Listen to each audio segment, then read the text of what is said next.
Ladies and gentlemen, boys and girls, let's learn StarCraft. I always point to the title. My one dimension continues. In today's episode, we're going to talk about openings in Zerg vs. Protoss and Protoss vs. Zerg. And last lesson, I showed you this slide. As we go through these openings, we're really going to see in action all of these things occurring, particularly up to point 3. As we've mentioned before, an opening is not a specific instruction list build order. It's not 8 pylon, 10 gate, 12 pylon, nexus on 21. It's not something like that. Rather, it's the generalized concept of what you're going for. For instance, if you did a 2-gate opening, you could do a 9-gate, 10-gate, or you could do a 10-gate, 12-gate. Those are different build orders for that opening. And I want to stress that because I think that when most people start off in StarCraft, they get overly obsessed with specific builds. When do I exactly build this and exactly build that, and so on and so forth. But especially in the modern metagame of Protoss vs. Zerg, all matchups, but especially PvZ, there's a lot of fluidity. There's a lot of attacks that come at unexpected times, so you won't necessarily be able to build drones. Sometimes you have to build Zerglings, and as a result, you'll kind of have to flip back and delay the construction of something, so those numbers can get thrown off. And that's why I want to stick with this very core idea that in the early game there's the build-up of the one-base Protoss versus the double-base Zerg. The big defense phase about Protoss having many ways to attack and assault and how Zerg's going to deal with that, flowing into this big battling phase. So as we're doing that, I'd like to start with the Zerg pieces. If you're Protoss, you better watch this. You better watch this. And if you're Zerg, next hour, I'm going to do the PvZ openings. I'm going to do openings from the Protoss perspective. But suffice to say, it's going to be good. This is a game of Larva, the best Zerg vs. Protoss in the world, who was recently banned from the Zotac tournaments, not by Zotac America, but by Zotac China, for defeating a Chinese player with his foot. Literally, he foot killed him. And so he got a ban because it's painful. We're going to look at his gameplay. For any of you who don't know, I just hovered over this in the video. In this game, we're going to see Larva's canonical, ultra-standard opening. I should have said this before we began this particular video. This is the penultimate standard. Why do I keep saying penultimate when I mean ultimate? This is the ultimate Zerg standard. This is the #1 most archetypical. This is a Zerg. This is a Zerg. This is a Zerg. Okay? This is a Zerg. This is a Zerg. He's not doing anything weird. He is being Zerg versus Protoss. Pretty much every single step of the way, with only one exception in this, are we going to see the most normal Zerg play. And I love looking at Larva because he's a very macro-focused Zerg. He's a very macro-focused Zerg. 9 Overlord, 9 Pool, in that order. I will occasionally drop in these extraordinarily specific build order timings, but this is for the literal outside of the game. You can overpool every single game. You can go 9 Overlord, 9 Pool, every game on every map, and it's great. It is the standard way to open. And we'll see Larva builds drones. He sends out 1 drone on 11 just to scout, and builds this hatchery right away. You'll notice he's, again, building it at 11 of 17. This drone went out to scout, but the Overlord located, and there is the Protoss opening. Now, there's at the highest level, Zergs need to worry about 2 broad openings. Early expand, which is 99% of gameplay. I mean, that's literally what you see right there on the minimap. You see that gateway at the expansion. About 1% of the time, or if you're lower in ranks, up to 10% of the time, Protoss players will one-base it. They will one-base it. And all I'm really going to say about that is just stay in your main base. The last video we're going to watch today, I will show you literally staying in your main base. Just stay on 2 base as Zerg, and don't even worry about taking a 3rd until your opponent takes a 2nd. We'll look at that in more detail, but I want to stress that 99.99% of reasonable players early expand every single time. So that's why we're dealing with that. And there's 2 basic ways that people early expand. They build a forge and expand using cannons, or they build a gateway to harass with zealots and then expand. The most typical play for Protoss is Forge first, but the super high-level players love going for this Gateway first. So this is why Overpool's flexible. Look at what Larva does. He builds a set of Zerglings. He is going to build just one more set of Zerglings, but in particular, he's going to do this ultra-standard, build your extractor right before you build your third hatchery at your third base. Here we go. And down it goes. Now, if I pause this and I come back to my oh-so-favorite diagram, oh, yeah. Yeah, build up. Protoss expands, Zerg double expands, and defends with Zerglings, Sunkens, and building placement. That's exactly what we're seeing right here. This is that opening made manifest. Zerglings are here for defense, but I want you to identify some critical things. As part of build orders, sometimes you will have some larva floating. That's okay for Zerg. Very difficult to know how to manage your larva sometimes if you're an experienced player. But for the most part, you want to just be building drones as much as humanly possible. As much as humanly possible. If you look at the money, see how the money's at 170 of 100? This is why players build this extractor in their main base right before they build their third hatchery. It lines that money up just right so that they can start building a layer if they choose to. But in this game, Larva does the only non-standard thing this entire game, which is that he goes, I'm feeling a little nervous, so I'm going to get Zergling speed first. He hasn't gotten it yet. He's just building drones and overlords and stuff like that. But I'm going to chill here in the base for a moment.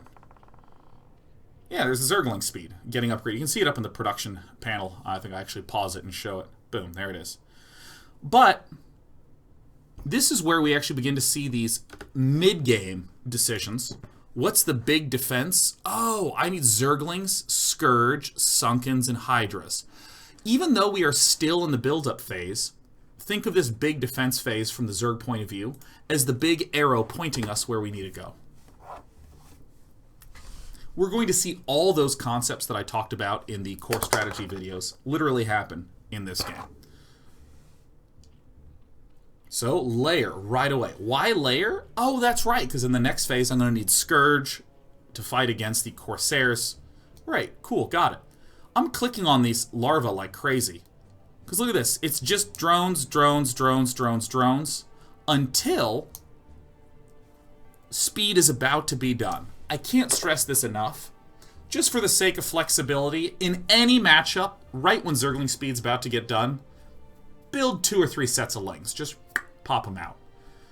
Go from 4 up to like 12, up to like 10. And if we now think about this attack coming in, I want to stress 2 things. First, the psychology of a player who's relatively inexperienced. Often you get into this moment and you get thrown into a fit of panic. Oh my god, oh shit, oh god. It's very common for low-level players to not attack very much. So low and mid-level players will not send zealot attacks out like this frequently. But every now and again, one of them will. Every now and again, you'll be up against a player who attacks you, and if you're the receiving Zerg and you see this attack, you go, oh god, and it can feel like you get thrown off. But remember, what am I trying to do here? Oh, that's right. I just need Zerglings, Scourge. We talked about this in the core strategy. You kind of want to get up to 5 hatcheries. You want lots of hatcheries as Zerg. So let's watch how Larva goes for that. He doesn't get thrown off.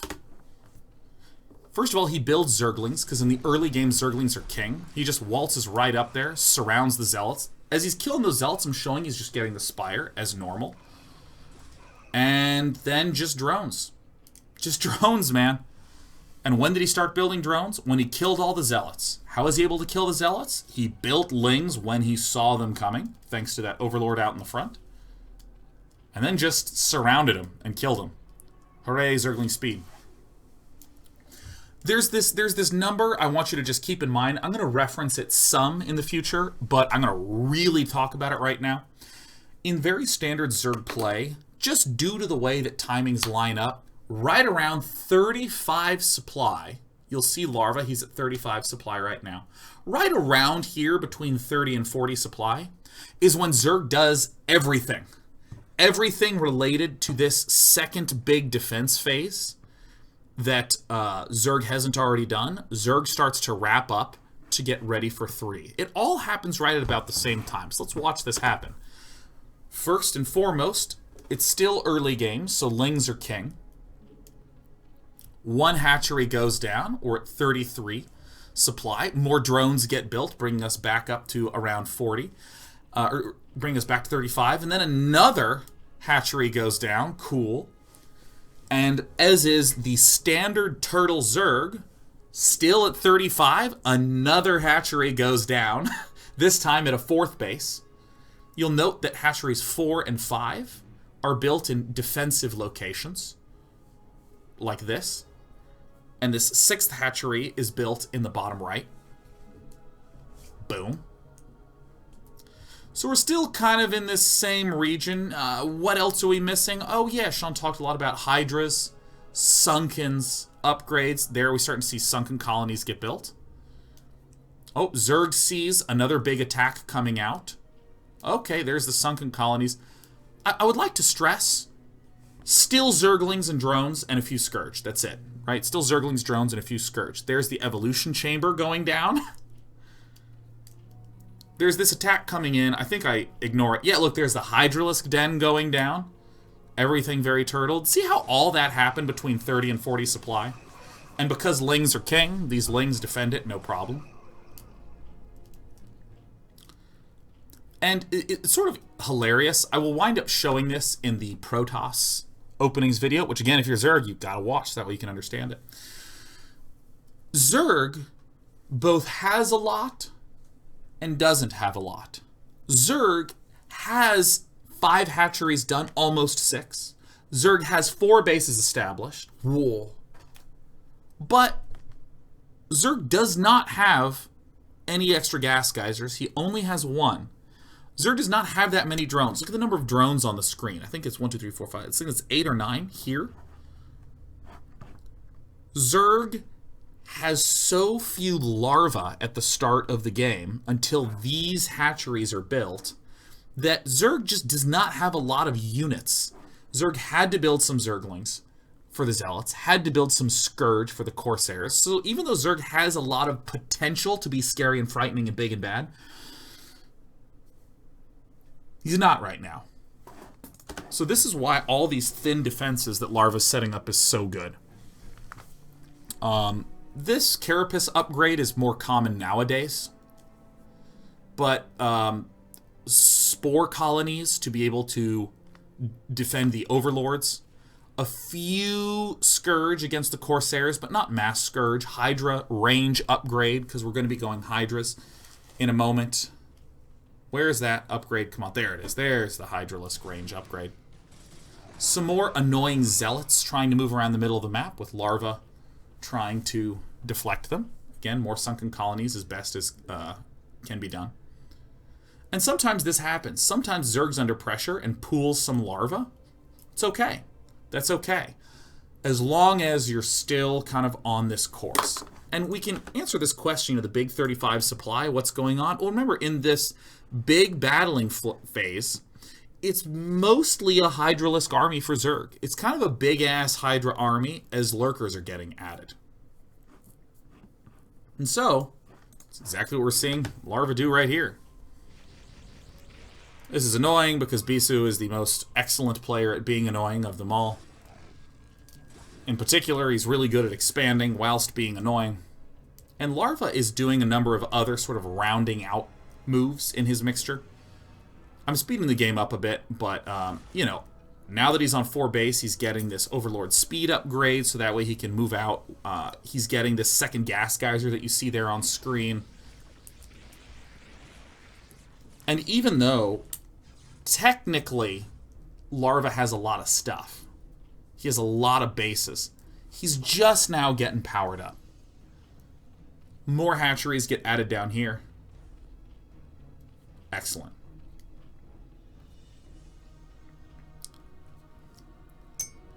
And so we're seeing the super specifics of this ultra standard opening for Zerg. I think his video's almost done. Yeah, his video's like 8 seconds left. And you can even see up in the production, up here, there's lurker aspect getting researched right there. You don't have to go for this range upgrade. Totally fine. You can go for Carapace at this point. Generally, Carapace and melee upgrades are the most important. So this is the super standard. This is like one of the most standard openings ever, where you go for the first Zergling speed into Spire, into extra hatcheries, into 4th base. I want to show a different game and look at the sort of specifics of the build order that I think is actually becoming kind of it's actually kind of making a comeback, but we're going to look at a more all-in-ish version. Sometimes when people think openings, they think that literally the first few moves, especially in the early days of StarCraft 2, people thought about, is it 9 pool, or is it 12 pool, 12 gas, or is it 16 pool? You know, there's all these focus on those first minutes, but really the opening, again, is much more like the first 10 minutes. So you'll see there's that overpool. Overlord on 9, pool on 9. Shine tries to take this expansion. And in this game, Shine is going to go for kind of a quick Hydralisk bust. But I want you to see very, very, very, very, very, very clearly how similar in nature this opening is to the other one for a good chunk of time. So you're seeing there's that third hatchery going down right at the same time that the gas geyser goes down. In terms of build order, these steps look exactly the same. If you were Larva, you would have been saving up that gas to get the layer and speed. But here, Shine is going for the Hydralisk Den. The basic idea behind the Hydra opening is, oh hey, Protoss is just sitting there with cannons. He can't scout. You see this Zergling that Shine is sent out to deny the scouting probe. He leaves his other Zerglings here. And yeah, dude, this Protoss doesn't know whether to build a bunch of cannons to defend against Hydralisks, or whether he's supposed to just keep doing his normal build because I'm making a ton of drones. Like, Protoss can't know. We'll talk a little bit about this on the Protoss side of things as well, how to do those scouting techniques. But very importantly in this opening, when you're doing these Hydralisk busts, notice how many drones Shine made. I'll actually rewind because I didn't state that explicitly. The Hydralisk Den, you'll see up in the production tab, is researching speed.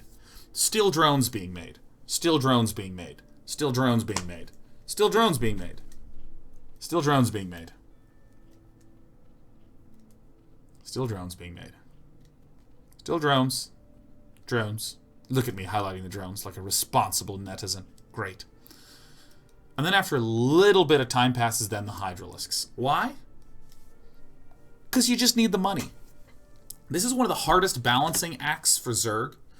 The Hydra Den was started early so that speed could be started early, so that Zerg could be meaningfully aggressive.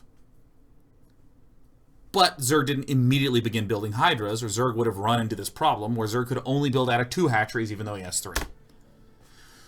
Now, because this is the opening thing, I want to not talk about, oh, how is this a fancy all-in? I want to see how it curves back to this big battling phase. So first of all, Movie does some annoying zealot harassment. This is a great way to get scouting information as Protoss, and we'll see this in the Protoss side of things. These zealots are getting this key information of, oh my god, there's Hydralisks here. And also, oh my god, there's a little silver cat here right next to me. Hello, Despy. I love you very much. If we look at Shine's point of view, or excuse me, if we look at Movie's point of view, he was able to see those Hydralisks and immediately did not build a Corsair, and immediately did build, I think it's 1, 2, 3, 4 extra cannons. I think that's that's 3 extra cannons, and this is a pylon in the front.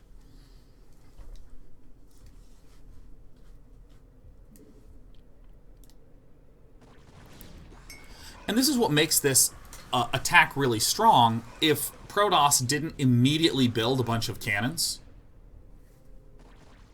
Protoss would lose.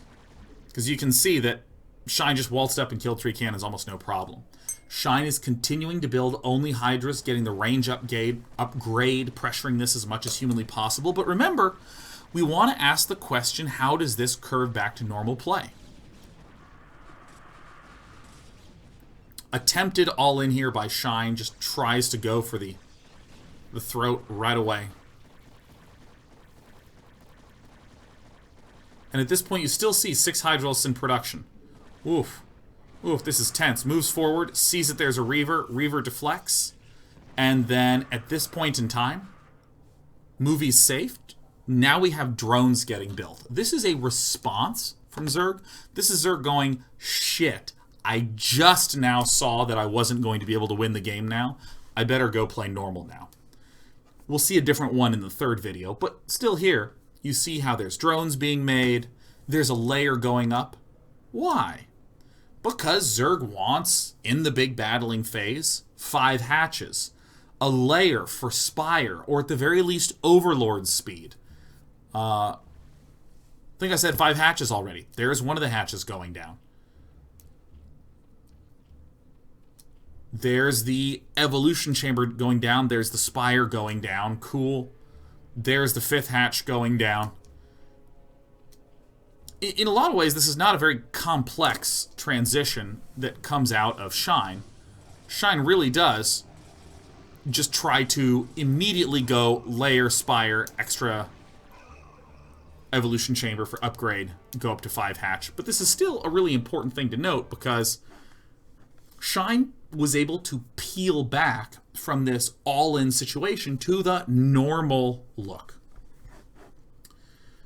I'm going to do a third example that's somewhat in between. This is Hero versus Bisu. We saw this game on Tuesday as just a core look from start to finish, but I want to look a little bit more at the opener here. Here we have Overlord and then Pool right after Overlord. I can't even stress to you how common that is.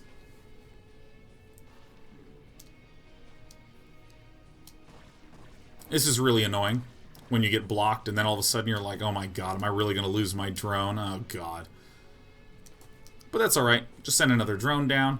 Part of the flexibility of going for this overpool opening is that you can build extra Zerglings at the start of the game if you want to repel a particularly pesky probe. And here we see a significant difference between Hero and that very first standard game that we saw out of Larva. We still see the 3rd hatch and the extractor at the same time, but this hatchery is at a different location. That hatchery is at the this closer base instead of at a natural expansion. Typically when a Zerg player sends a drone farther down, like here on the minimap, Zerg's looking to do the 4-base ultra defense macro style that we saw out of Larva. This is a little more flexible for Zerg and is often indicative of Zerg wanting to do something a little bit more aggressive. Or at the very least, flexible. I also have a cat that has now landed upon my hand. I'm moving the cat. Consider yourself moved, Espy. Alright, great. One really important thing that I want to stress that happened almost invisibly. Look at the minimap. Watch the minimap nonstop. See these overlords moving out for Hero? Hero does not know where Bisu is, and also doesn't know what Bisu's opening is. So look at the minimap. Look at the Zerglings just instantly crossing the map. You'll see that one Zergling for Hero is in the main base chasing the probe. Another is joining that to kill off the probe. One of those Zerglings is literally beelining for Bisu's front, and the other Zergling is beelining for the other main base to scout that. You'll see those two on the minimap right now. I mean, look at them. They are sprinting straight towards there. Again, usual extractor timing. And bam. Right now, Hero sees, oh, this is a Forge Cannon Gateway opening. I even showed this. Like, look at how direct a path. Scouting is essential in this matchup to find out which opening your opponent is doing. But we're going to see something in between Shine's super aggressive all-in-ish style versus Larva's ultra macro heavy style. So in a moment, boom, Hydralisk Den goes down. And Bisu just sees it. Bisu is a master at keeping this scouting probe alive. Drones getting built. Hydralisk Den's done. Hydralisk speed gets started. And interestingly, Hydras get built pretty quickly afterwards. Pretty quickly. We see 3, 4, I think Hero builds up to 6 Hydralisks. I think that looks right. Bisu does annoying things that Bisu normally does, which is to send Zealots out to see what's up at expansions, and can easily see there's very few drones there, which is common. Maybe could have seen a Hydralisk, and right when the speed is done for the Hydralisks, Hero immediately researches range. This is becoming a very, very, very, very, very popular way to open in this matchup. You open with speed, range, and then you go back to building drones. What does that accomplish? Well, first of all, you don't really know what the Zerg is doing if you're Protoss. You don't really have a strong idea. It can be very, very difficult to detect, is this an all-in? Is this a pressure? So here, the Hydralisks first and most importantly move to whatever outer building they can, and they shoot it down. With range, these Hydralisks will be able to shoot down both the gateway and the forge. This is very nice because if you kill the gateway, you deny an additional, 5 or so zealots from getting produced. If you deny the forge, you've delayed +1.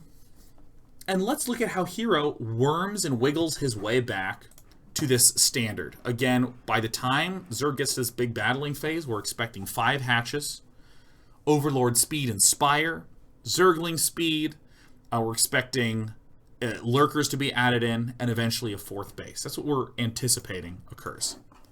Notice that Hero doesn't have Zergling speed. No Zergling speed at all. It's just Hydras. And we see that there's this 4th hatchery that has been added on the backside as Hero's busting in. More drones getting built. If you're Bisu, you don't know. You don't know. Look at that. Range gets done. And this nearly done +1 attack upgrade, it's going to get picked off.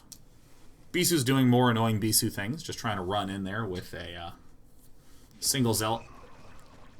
Single Corsair to try to pick off and to try to scout. Beautiful micro here by Hero. Bisu's trying to do anything he can to save this, but to no avail. Bisu very nearly gets it, but then doesn't. Boo. 5th hatchery down. Nice. Zergling speed done. Now it looks like Hero's coming back. Makes sense. So what would we expect next? If you said layer, you're correct.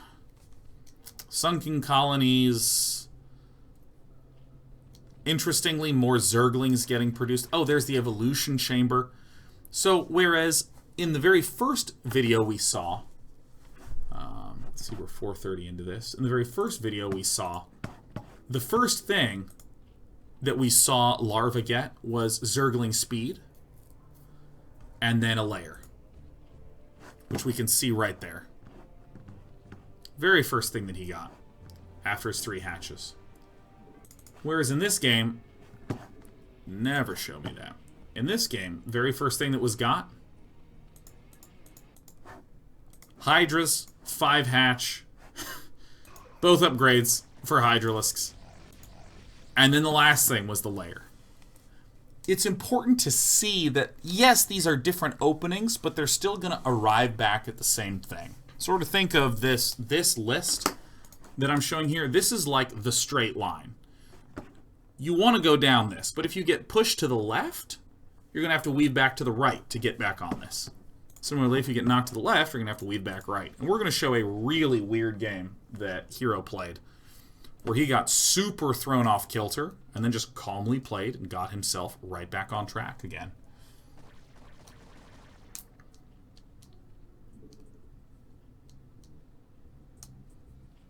Evolution Chamber gets done. Now this is something really cute. This is like a very high level move. Instead of going for the usual +1 attack for the Hydralisks, Hero goes for the Carapace. This is a Zergling focused move that often Zerg players don't do because you need your Carapace upgrade levels to match the attack levels for Protoss. If they match, then Zerglings die in 3 hits to Zealots. But if Protoss is ever 1 upgrade ahead, then Protoss will kill Zerglings in 2 hits instead of 3. Therefore, Hero killed off the whatever the hell it's called, the Forge, with the +1 weapons upgrade. And so Hero can respond by getting this very early Carapace upgrade, which is kind of cute. It's perhaps the only notable difference.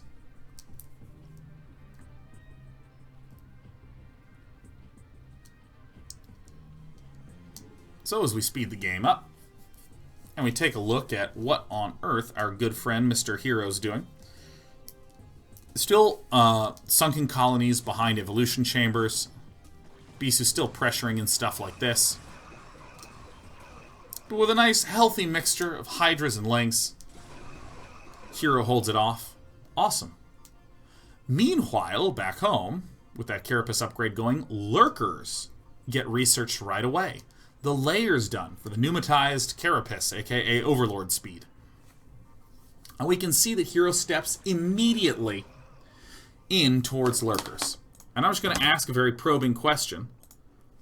What's now missing in this third phase, in this big battling phase? What would we expect to see our Zerg Hero get? What would we expect? What's the thing that's missing? That's really kind of most basic ways to think of build orders, is if Sean has said what I'm supposed to get, what's missing, man? It's the 4th base. The 4th base is missing. And this is totally okay to do these sorts of cutesy, aggressive moves, to maybe poke and see if there's some opportunity to win the game, or maybe to pick off some of these High Templar. I mean, that's all totally fine. That's all fine to do. But the thing that I really see missing for Hero is a 4th base. Not as in he has messed up, mind you. Not as in he's screwing up by not getting that 4th. More like, okay, that's the next phase, that's the next goal. Hero does an interesting choice because he's feeling pressure. He builds this 6th hatchery in his own base. He gets extra extractors at each of these bases. Why? Because he's just researched Lurker aspect. He's going to go for a little bit more of a powerful army. Instead of going for the extra bases, extra hatcheries, and extra larvae of the pure macro Zerg style that larva is known for. He's actually had a pretty threatening, pretty intimidating force there in that engagement, but now we see more evolution chambers. We see a queen's nest for a hive. What's missing? Still this 4th base. I'm like, okay, you're kind of heading towards endgame, which is okay, but really now I'm starting to say you must go back. And again, not incorrectly. It's not incorrect what Hero's doing. It is a style to get these hives and these upgrades started sooner. That's fine. But there really is pressure now. There's pressure to get that expansion up. If for whatever reason we didn't see this expansion get started soon, that's when it would dip into mistake territory. So there's these anchoring concepts, and when they're related. Like, you would rarely ever see a Zerg go hive, get defilers, and then take a 4th. That's just too late. You don't need to wait that long as Zerg. You can always easily step right back onto a 4th base just with a regular old mid-game army.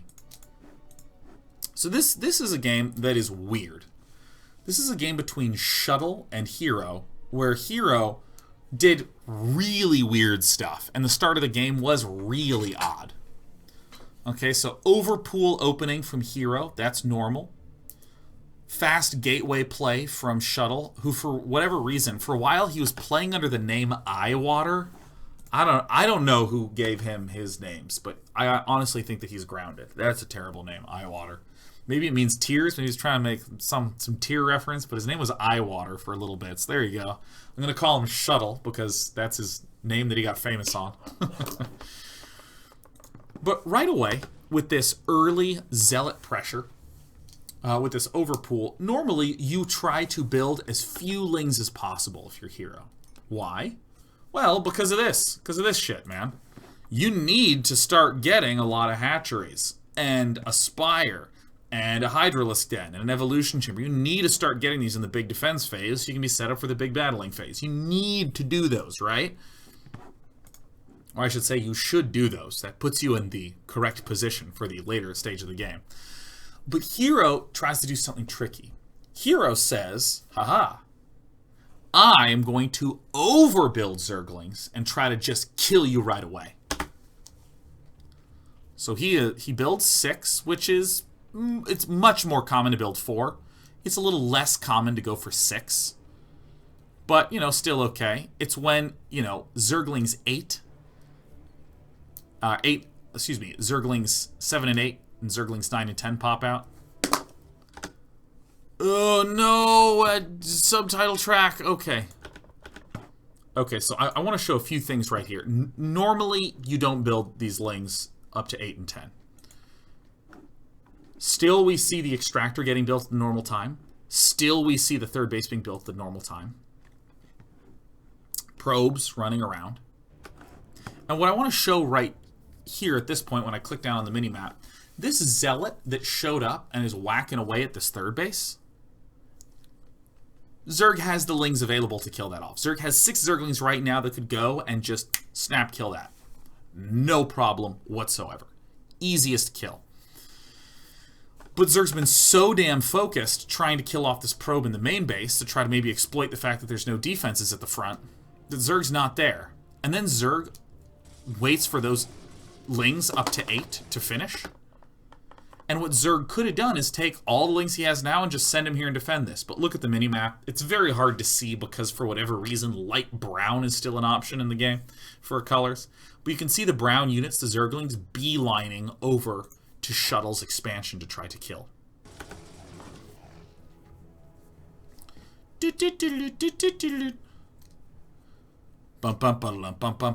See, there's no Zealots here right now.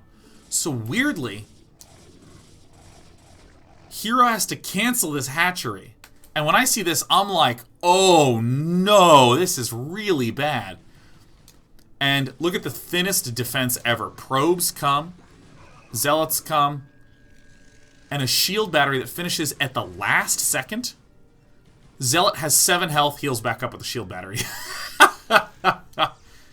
Very thin defense by our good friend, Mr. Shuttle.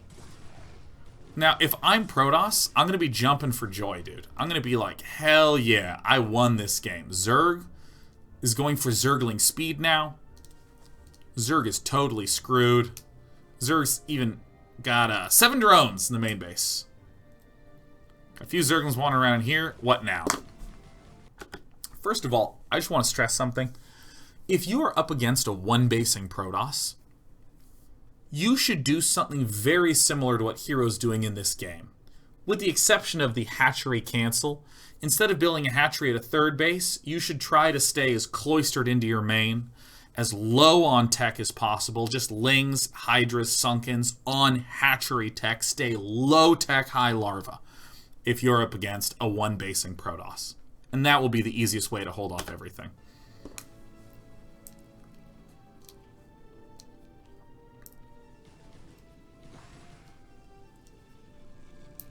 Some annoying stuff from Hero, but let's look at the way that Hero pulls it back together. Okay, first of all, he goes back to building drones. Nice. Gets a hatchery, gets his Hydralisk den right away. This looks, again, exactly like what you should do against a one-basing Protoss. You get the Zergling speed. You get the Hydralisks up. Hero has these Zerglings. He sends them out in order to just check up, maybe spot a probe, maybe kill some stuff off. You can see the Corsairs coming from Shuttle. Shuttle's doing everything great. Hydralisks upgrades getting started. And now, why these Zerglings? Why would that happen? Because those Zealots that were out front just got sent over for an obnoxious little attack. This is the real strength, again, of sending these Zealots forward as Protoss, is Zerg has to stop building drones.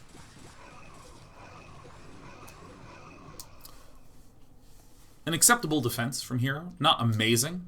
Not that he could do anything more than an acceptable defense, but look at this. Oh, what's the first big thing that Hero's missing? A third base. Cool. He went for Hydralisks with speed.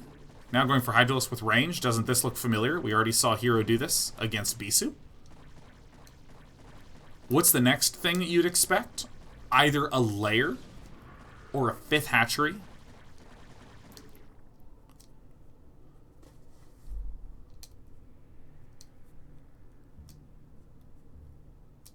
More drones getting built, man. 5th hatchery, cool. Let's continue to watch the way the Hero pulls back. Nice, he's gotten some kills at the front. Still on hatchery tech, and that's okay. Transfer some units over. We actually see a Carapace upgrade get started in the main base at an evolution chamber. Killed off the forge. He's ahead in upgrades. Great. He's going to take that advantage. He spreads some Zerglings out to see what's up. Delayed those gas geysers while he was getting up those extra hatcheries. Layers finally coming. Feeling good about all that stuff. A 6th hatch for the same reason that we saw in last game that Hero played versus Bisu. Just doesn't really feel like he can move out as freely.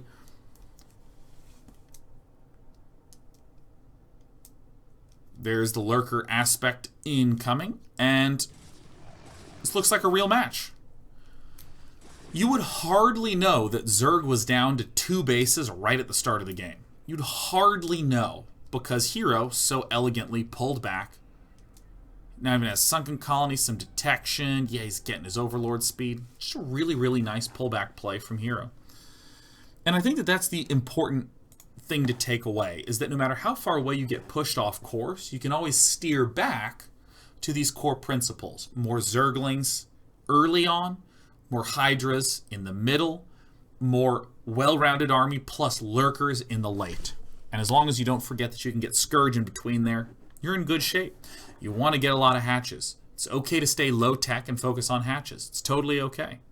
What I want to do right now is I want to open up StarCraft. Whoa, Day9's going to open StarCraft. No, Day9. Well, that's very loud. And I want to watch 2 ultra-quick games that I have not seen before in order to just demonstrate this idea at work.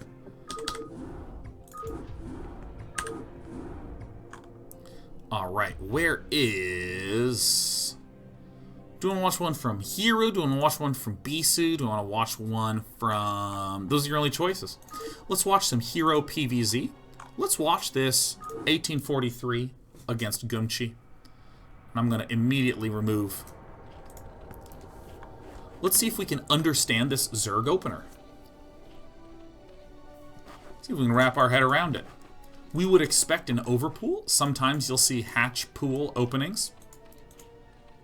Both are fine. They both flow in approximately the same way. This map is Circuit Breaker. We see an overpool opening. Cool. We would then therefore expect what? An immediate follow-up with a hatchery here.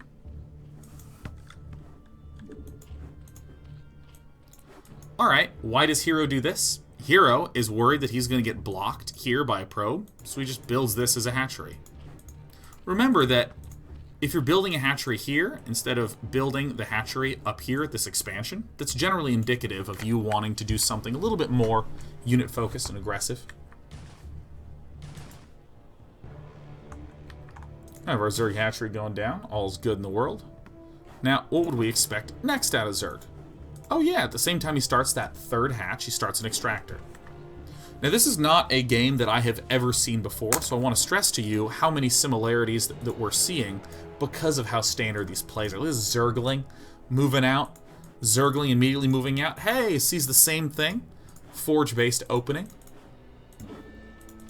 Now, what did our Zerg player do last time this occurred? Zerg just instantly got a Hydralisk Den and went to town. Maybe he'll do it again. Hey, he does. It's almost as though players have patterns. Whoa. Hydra speed.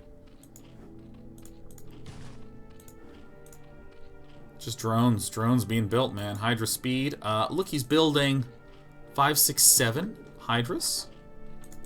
Will he build more Hydras behind this? He's definitely saving for the range upgrade. There it is. This game is almost hilariously similar to the one that we already saw. But it's not that uncommon to see games that are this similar at the start of the game. Now, one thing that I'll note, remember how I said it would be very hard to detect if this was an all-in or not? Look at the reaction. Look at Hero having basically duped Gunchi into building all these cannons. Back home in the base, oh shit, Gunchi was going for some 2 Stargate play, so Gunchi's actually like forced to do this. That's so funny, man. And, okay, Hatchery. You know what I would expect next? Hatchery 5. I would expect Hatchery 5 next.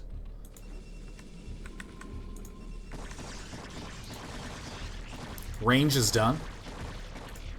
There's Hatchery 4, there's Hatchery 5. I would expect a layer. I would expect an evolution chamber. Here's the evolution chamber. I think the layer just got started too. Great. Damn. Pretty straightforward.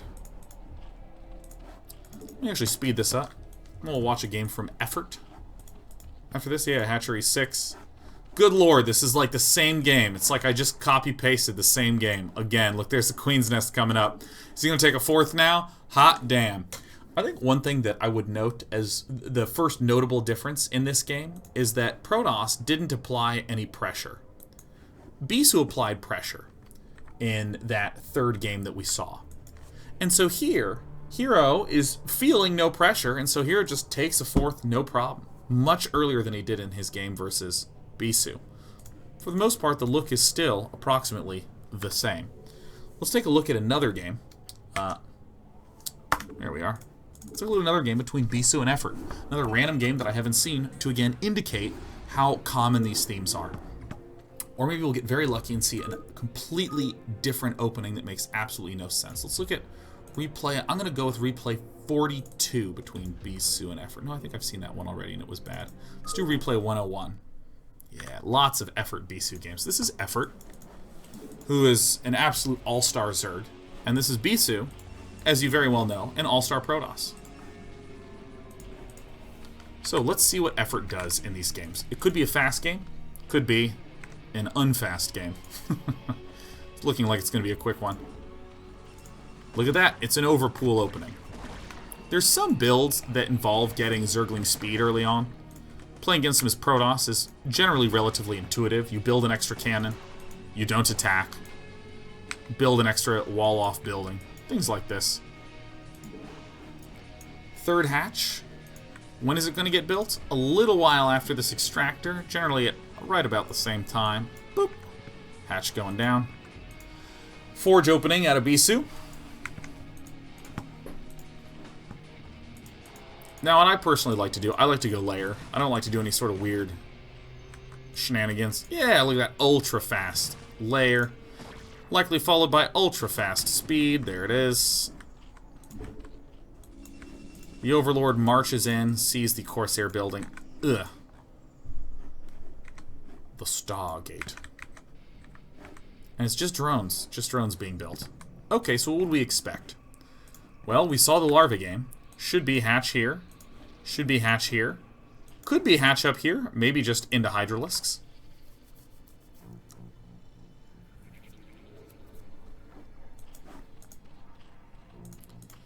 Hey, there's the spire going down for the Scourgies. Great. The Scourgies. Alright, what are these drones doing? They're just going cross-map. Yep, there's one wall-off hatch. Still, it's kind of funny because for a long time, this style was underexplored. Just to build a shitload of hatcheries and use Lings and Scourge. So people would, like, go 4 hatch and then get Hydralisks because they were just so uncomfortable with an only Ling army. Damn, people are predictable as hell. Look at this. Right around 35 supply. You get everything at once. Woo! Yeah! 35 supply. Scourger out. Yeah! Zerg's out front to spot. Woo! Hydralisk den. Evolution chamber. Creep colony. But there's no overlords here. This is the big weakness I'm seeing right now. Despite how awesome it is to see a Zerg spread himself apart like this, small little attacks like this can be super potent. Oh, and look at that. With misallocated defenses.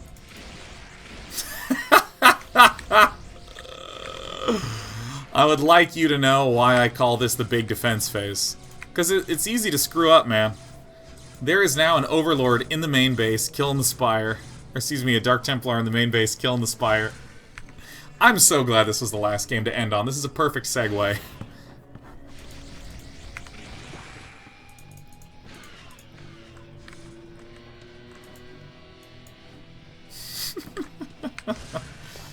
The style that made Bisu famous. Style that we will see very clearly in the next game. So you gotta be a little careful with where overlords are built, where you're sending your Zerglings. You'll start hemorrhaging overlords like this. Protoss can start doing things like this. And this is an interesting question, I think, to ask. If you are a Zerg player, how should you think right now? Well, you can just think of yourself as being delayed. You can think of yourself as, ooh, I was trying to get Hydras in large numbers and then get Lurkers, but let me actually just take a step back. I still should be building Zerglings and Scourge as I'm building up here. So Sunkens, Zerglings, Scourge would be the predominantly built unit. Hydralisks are a little dangerous to build in super small numbers. They just get overrun quickly and easily. Bisu, as always, is annoying and expanding. And at just any old time, a bunch of Speed Zealots can show up and just kill you. Now, despite the fact that this ends the game and wins it, there's just not that many Zealots, and they're pretty low on health. If there were a few more Zerglings, like this guy's about to die, this guy, this guy, this guy. If you just have a few more Zerglings there, you can hold it off. And there's this important thing that every Protoss player is well aware of. This Zerg is about to go insane. This Zerg has so many drones, so many bases. Bisu just found a nice timing window and was able to break through and end the game. Switch the screen, damn it. So, I want to stress that in a lot of these early parts of the game, there's different weird little wiggly things you can do as a Zerg player. You can do some Hydro stuff, you can even do some aggressive Zergling pressure, you can get your 5 hatches first, you can get your lair first for Scourge, there's different defensive positions and expansion locations, but there's this big, strong, anchoring magnetic vortex pulling you always inexorably back to this Ling Scourge early, Hydra after that, more Hydra and hatches, and then finally Lurkers to round it out for pretty much any of those openings. So if you are a Protoss player and you've watched all this, good on you, good job. I will now take a quick break where I'm going to get some delicious, wholesome water because I've been talking continuously for this entire time. It's going to be a very, very swift break. It's going to be 3 minutes. And when I come back, we're going to do Protoss versus Zerg openings from the Protoss point of view. And if you're Zerg, you better watch those.